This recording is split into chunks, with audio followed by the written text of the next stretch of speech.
maybe if I didn't do this like all day, every day, just, like to barely get by, would I Right. not, maybe I wouldn't care. But then I see like these new things and I'm like, okay, some like 14-year-old is going to sell like $1 million beat to Drake I that mean, he it's already been made. done. I know.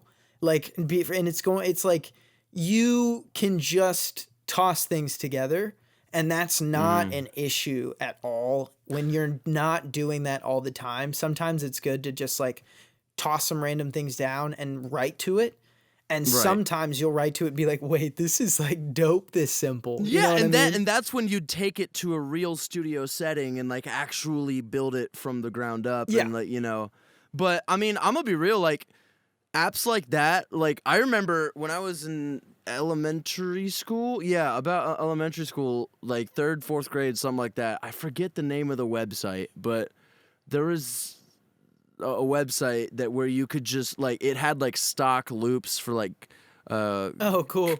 guitar loops, piano chord progressions, some beats and stuff like that. Like it was like it would be like categorized, like you'd have drum beats and there would be like Yep. this many options, like guitar parts, this many options, And they all kind of chords, fit this many together. options.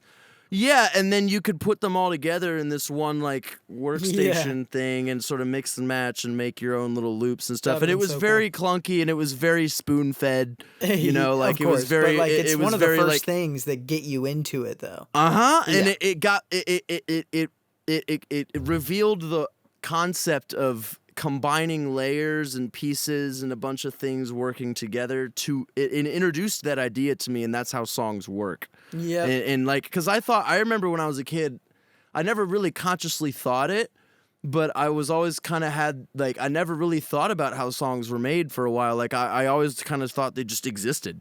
And then once I really got curious about like, oh, someone had to like go to a studio and like write all these parts, Yeah. get all these together, record them, lay them down, layer them together. Like when I realized there's such a process to it, and there's no real standards either. Like it's all so objective. I thought it was, or so subjective. I thought it was so objective, and like there was one person that it all went Yeah, through. somebody But, just snapped their finger and there was a but new one.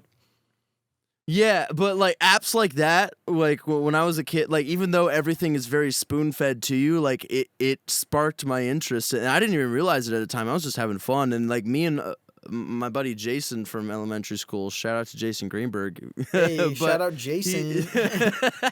You You got 4 people listening all about yeah. you, Jason. But no, me and him, like we had a little band when we were in elementary school, and we would like make songs and like burn CDs. It was we would never really recorded anything. We just kind of used websites like that and just kind of made loops and put them together, and like the whole idea of like having a musical product that you're making.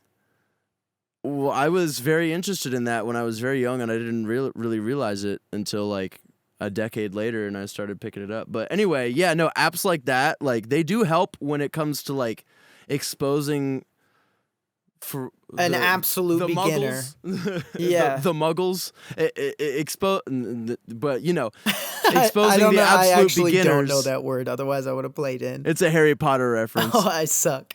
Non-wizards are muggles. But Okay. Yeah, but no, it's like for people who are just beginners, or just curious about how it would work. Like that's a cool way to expose you to the process. But if you're trying to do something serious, like get a DAW.